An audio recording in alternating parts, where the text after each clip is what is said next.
Ahli pihak Sambo nilai orang tak lapor rencana pembunuhan bukan tindakan pidana. Yang dalam putusan kegiatan persiapan itu sudah masuk rencana. Kemudian pemutusan kehendak dengan tenang ini juga termasuk. Adanya jarak waktu tertentu ini juga termasuk. Dan bahkan yang terakhir itu ditambah dengan pelaksanaan rencana dengan tenang. Jadi ini sangat dinamis untuk rencana, sehingga saya kira itu sangat tergantung pada penilaian hakim. Nah, terkait dengan kasus Ferdy Sambo ini, pertanyaan Mbak Audrey tadi, saya melihat begini, ada beberapa fakta yang berkembang di persidangan. Yang pertama adalah ada pembicaraan di rumah Saguling, ya, di lantai 3. Itu Ferdy Sambo bersama istri kemudian menyuruh Ricky Rizal untuk menembak, tapi Ricky Rizal tidak mau. Ya. Kemudian dipanggillah Eliezer. Nah, Eliezer dalam hal itu tekanan batin dia, sampai dia kemudian berdoa, ya, berdoa di kamar mandi supaya berubah keputusan Ferdy Sambo itu.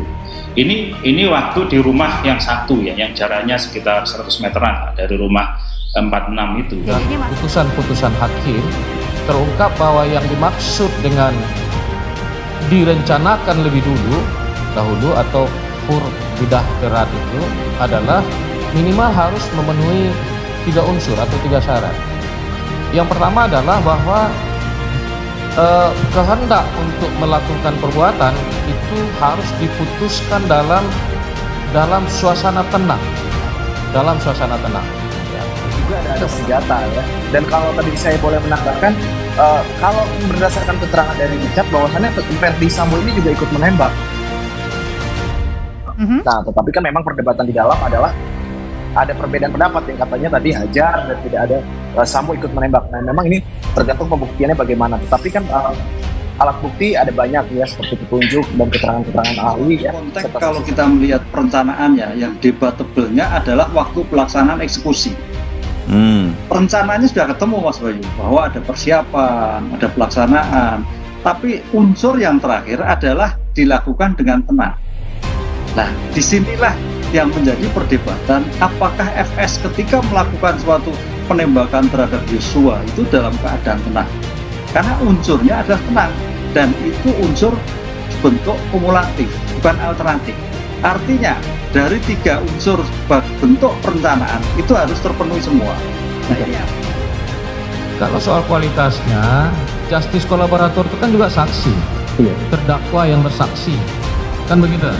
Ya, kualitas kesaksiannya sama dong dengan saksi-saksi yang lain yang tidak terkategori sebagai justice kolaborator.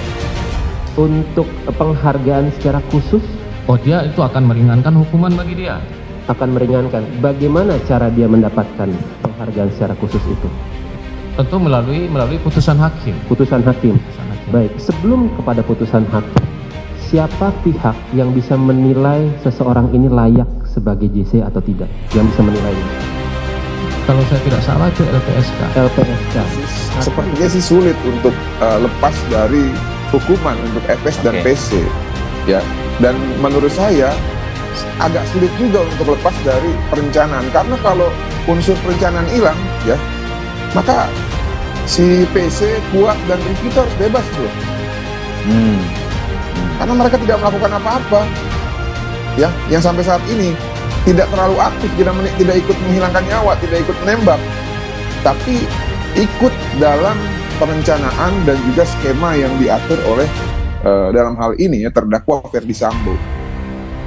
Ahli hukum pidana Elwi Daniel dihadirkan oleh pihak Ferdy Sambo sebagai ahli meringankan dalam sidang kasus pembunuhan berencana terhadap Brigadir N Yosua Huta Barat. Dalam penjelasannya, Elwi bicara soal orang yang tak melaporkan rencana pembunuhan tidak bisa dianggap turut serta terlibat pidana.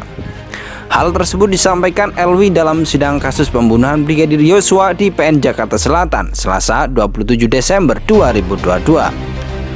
Duduk sebagai terdakwa Ferdy Sambo dan Putri Cendrawati, penasihat hukum Ferdy Sambo dan Putri Cendrawati, Rasamala Aritonang, awalnya bertanya apakah pelaku yang mengetahui rencana pembunuhan namun tidak mencegahnya bisa dikenakan pasal 338 dan 340 KUHP. Elwi mengatakan pelaku bisa dijerat pasal tersebut jika terlibat aktif dalam pembunuhan. Apakah memungkinkan memasukkan pelaku sebagai turut serta apabila mengetahui peristiwa yang akan terjadi tetapi tidak mengingatkan misalnya atau mencegah pelaku lain melakukan itu? Kalau kita berbicara dakwaan 340, maka pelaku yang dianggap pelaku tidak mencoba mencegah ini kemudian bisa dijerat juga dengan 340 sampai 338, tanya Rasa Mala. Tindak pidana pembunuhan seperti diatur dalam 338 dan 340 itu bisa dikatakan delik yang baru bisa dikatakan sebuah delik apabila pelakunya bertindak secara aktif. Sikap tidak melaporkan akan terjadinya suatu tindak pidana pembunuhan menurut saya tidak bisa dikategorikan telah melakukan atau turut serta melakukan tindak pidana pembunuhan, jawab Elwi. Guru Besar Hukum Pidana UNAIN ini mengatakan hal tersebut merupakan asas legalitas yang berlaku di Indonesia. Dia menyebutkan hukum pidana Indonesia tidak menyebut orang yang mengetahui rencana pembunuhan namun tak melaporkan termasuk ke dalam pelaku aktif. Karena yang pertama, hukum pidana kita terikat asas legalitas. Tak ada rumusan pun dalam KUHP yang menyebutkan apabila orang tidak melaporkan atau tidak berusaha untuk mencegah terjadinya suatu tindak pidana, lantas dia dianggap sebagai telah melakukan tindak pidana aktif. Tidak ada satupun, ujarnya.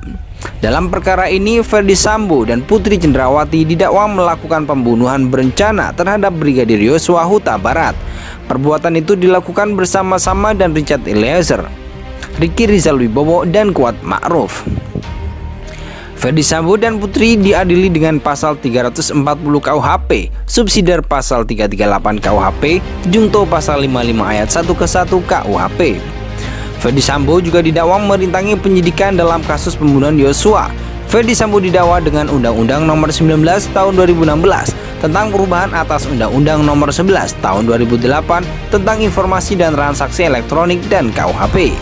Guru Besar Hukum Pidana UNAIN ini mengatakan hal tersebut merupakan asas legalitas yang berlaku di Indonesia. Dia menyebutkan hukum pidana Indonesia tidak menyebut orang yang mengetahui rencana pembunuhan namun tak melaporkan termasuk ke dalam pelaku aktif. Karena yang pertama, hukum pidana kita terikat asas legalitas.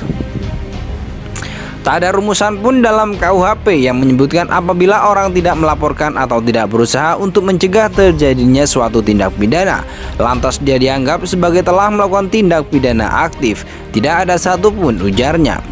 Dalam perkara ini, Ferdi Sambo dan Putri Cendrawati didakwa melakukan pembunuhan berencana terhadap Brigadir Yosua Huta Barat. Perbuatan itu dilakukan bersama-sama dan Richard Eliezer, Ricky Rizal Wibowo, dan Kuat Ma'ruf. Ferdi Sambo dan Putri diadili dengan pasal 340 KUHP, subsidiar pasal 338 KUHP, junto pasal 55 ayat 1 ke 1 KUHP.